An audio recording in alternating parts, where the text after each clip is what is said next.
Mahigit 1 taon ko ring pinlano, pinag-isipan, at binuo ang camper van na to.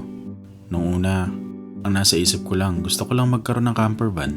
Pero habang tumatagal na-realize ko na mas mahalaga pala kung paano ko bibigyan buhay ang bawat biyahe. At na-realize ko din na ang isa pang hinahanap ko, yung pakiramdam na pwede kang huminto sandali. Yung hindi mo kailangan magmadali.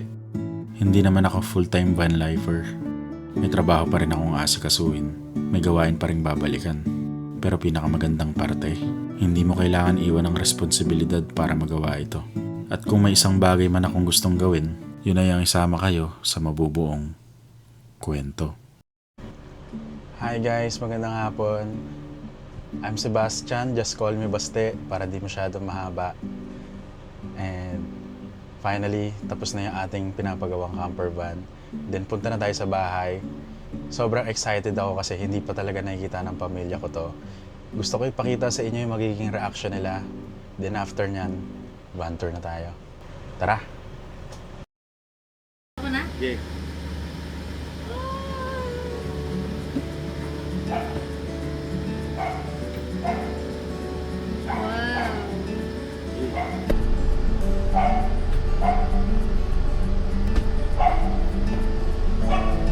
Wow.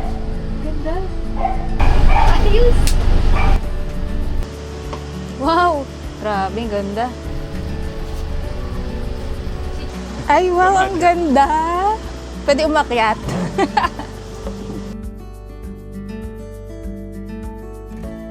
Guys, nanay ko yan guys.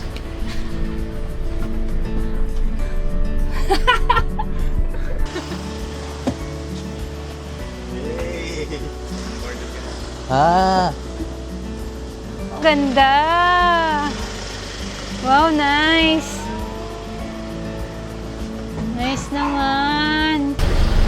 Ganda ng piso. Ang gumaga. Oo nga, ang ganda, te. Ay, sarap pala dito. Ang ganda siya malamig. Kasama. Tara na!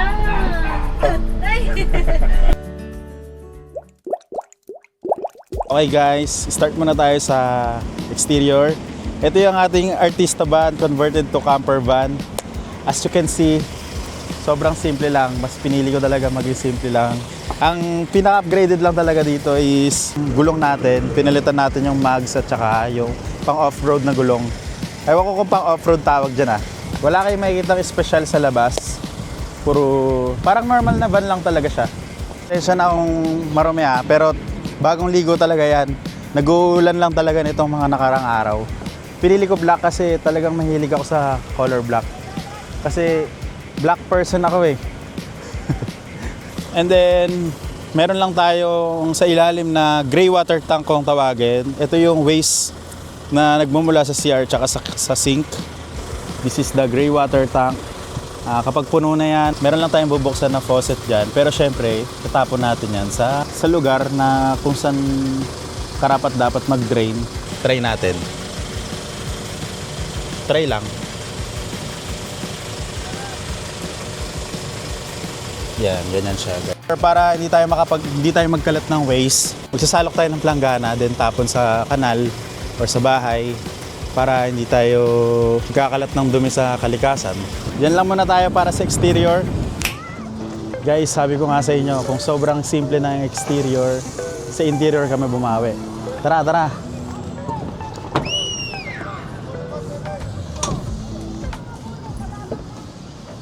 Yung gumawa nito, sobrang stricto, sobrang detailed, sobrang perfectionist niya talaga. Yung idea ko, pinagsama namin. Kaya ito yung nabuo namin ngayon. Sa mga di nakakalam, sobrang hilig ko talaga magluto. Kahit sa mga dating camping namin, ang hilig ko magluto. Kaya lang, nung nagka-camping ako, medyo ang hirap kasi nagsiset-up ka pa. Galing kang biyahe tapos magsiset-up ka pa. Dito, talagang assist na. Meron na tayo talagang stove na pambahay. Meron tayong sink. Taas ng tubig. Ito naman yung refrigerator natin. Maliit lang siya pero sapat na para sa ilang araw na pagkain at inumin. Hindi ko na kailangan i-defrost siya para linisin. Isa sa mga importante sa lahat, Meron tayong filtered water. Dito tayo nag-invest din talaga dahil minsan sa daan ang hassle kapag hihinto ka pa, bibili ka ng tubig. Tsaka minsan yung iba mahal. Kaya meron tayong water filter. Highlight mo yan. Tikman natin guys. Medyo maalat lang guys. Ang dumi kasi ng kamay ko. Ito yung ating water filter sa ilalim. 2-stage water filter na may UV filter. Kaya medyo may arte siya guys, may UV pa dahil may posibilidad na kumuha tayo ng tubig sa ilog or kung saang lugar kapag kinulang na tayo. Wala niya na to. Hindi yan oven, hindi yan vault. This is chimney, fireplace. Siyempre di natin gagamitin sa Manila to. Mahilig tayo magbenget-benget, Sagada, Tagaytay. Magbubukas tayo ng fireplace. Magsisiga lang tayo dito guys. Meron yung tubo lalabas dito sa... Meron tayong ventilation sa labas. Siyempre mamaya magtanong kayo, bakit dyan mo nilagay yung kitchen? Dapat dito na lang sa labas, sa side door para diretso na yung usok. Kaya nga tayo naglagay ng exhaust eh. Sabayan ng vent dito. Iisa ang nilalabasan nila ng usok. Proceed tayo sa one of the best part. One of my favorite part. Gaming area. Parang ang no? Meron kasi tayong extendable table. Pakita mo. Alright. Yan. Sobrang gustong-gusto ko talaga yung nilagay ni Senyor dito na style. Na ang cozy-cozy talaga niya. Bagay na bagay siya sa style ng ating camper van. Paris. Siyempre, kung may gaming area, dapat merong gaming light. Uy, mali. Tada! Bakit dito ko piniling ipwesto yung ating gaming area sa may sliding door? Guys, isang game lang ang nilalaro ko. Kung alam niyo yung Phasmophobia, yung horror. Sobrang hilig ko kasi talaga sa horror. Horror enthusiast ako. Mahilig ako manood ng movie na horror. Plano kasi mag-horror gaming sa mga haunted places. Gusto ko pag nandun ako sa haunted places habang naglalaro, nakabukas yung pintuan, doon ako nakaharap sa spooky na lugar. Spooky ng halimbawa, ayan. Alright. Isip nyo, ito yung Diplomat Hotel. Naglalaro ako. Nakaharap ako sa sobrang nakakatakot na lugar. Yan yung isa sa mga adventure na gagawin namin. Yan ang reason bakit dito nakalagay yung ating gaming area. Na usually, kitchen ang nilalagay nila rito. Meron tayong mga storage, wardrobe, or kahit anong bagay na gusto kong ilagay. Pero siguro ako, mga damit. Mga damit lang naman ako eh. T-shirt, brief. Ito guys, siguro hindi ko nasasabi anong ilalagay ko dito dahil ayan na yan. Importante to guys. Pag nangihina ako. Meron pa tayong mga storage sa ilalim. Marami pa tayong mga storage. Here, meron pa tayo dito. Meron din tayo dito. Lagay ako ng utensils. Dito yung mga chopstick, spoon and fork, etc. Medyo kulang-kulang pa tayo sa gamit dahil bagong deliver lang to ni Senyor. Kaya medyo kulang-kulang pa tayo sa gamit. Hindi pa talaga tayo sobrang kompleto. Then ito yung mga baso, pinggan, plato. Parang karinderya, no? Pero may reason bakit ito. Siyempre, umaandar-andar tayo. Minsan, garalgal din tayo magmaneho pag namamadali. Para iwas basag, stainless tayo. Para safe.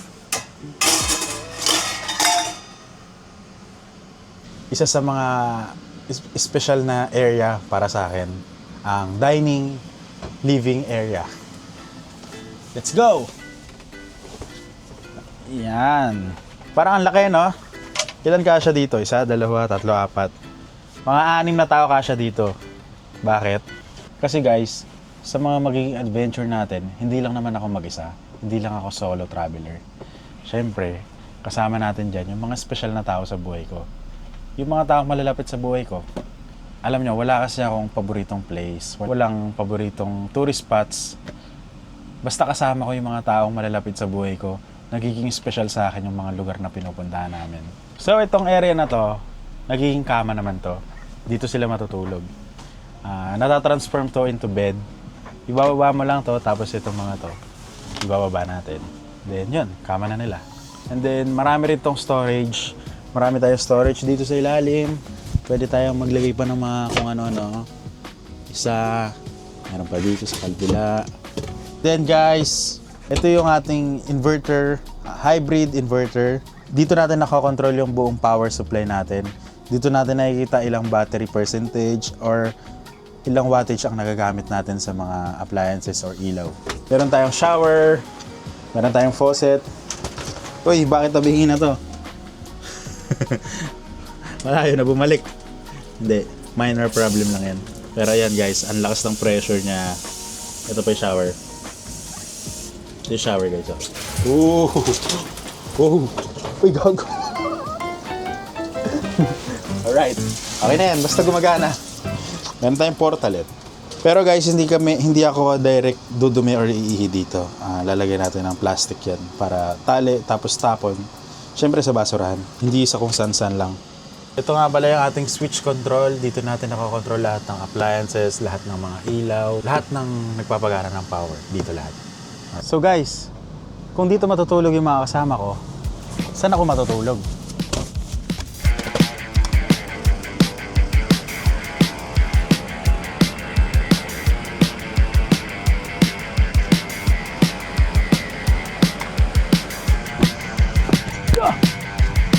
Siyempre dito.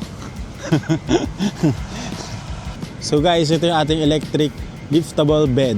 So kapag matutulog sila sa ilalim, kailangan ko rin matulog sa taas, ibababa ko lang to. Then para na kami merong double deck. 5'10" ako, pero kaya ko mag straight body. And sobrang comfortable, sobrang cozy. Grabe ka talaga, senyor. Bakit ganito ka gumawa? Sobrang comfortable talaga. Baka hindi lang 8 hours ang may tulog ko dito, guys. Ay. And then, syempre, hindi tayo matutulog ng umaandar yung sasakyan. Meron tayong built-in aircon. So, ito ay connected sa ating mga battery, sa ating power supply.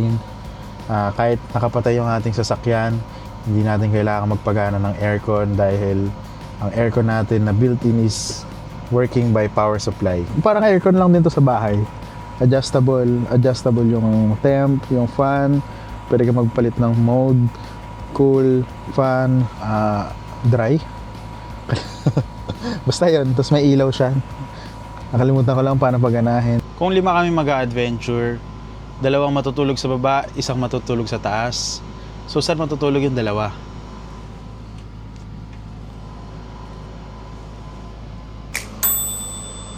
Siyempre meron tayong rooftop tent, kasya ang 2 hanggang 3. Ang hirap tuloy, baka makapunit. Alright, sobrang luwag dito. Kaya tayo nagpalagay ng ganitong rooftop tent dahil gusto natin mapanood kapag sunrise, sunset, or nasa magandang bundok, nasa magandang view. Gusto rin natin magkape dito. Yung aircon sa baba, kaya rin sakupin itong taas. Sarap. Yung ilaw na yan, temporary light lang. Para lang, nilagay ko yan para lang makita nyo yung loob. Meron tayong switch, meron tayong saksakan. Sobrang presko dito sa taas. Sobrang maaliwalas.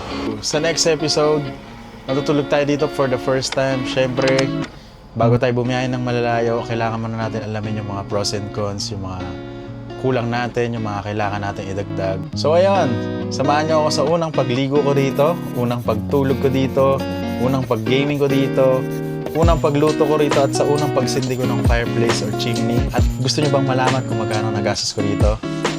At sinong gumawa nito? Comment reveal, ipapakita ko sa next episode. See you on the next episode.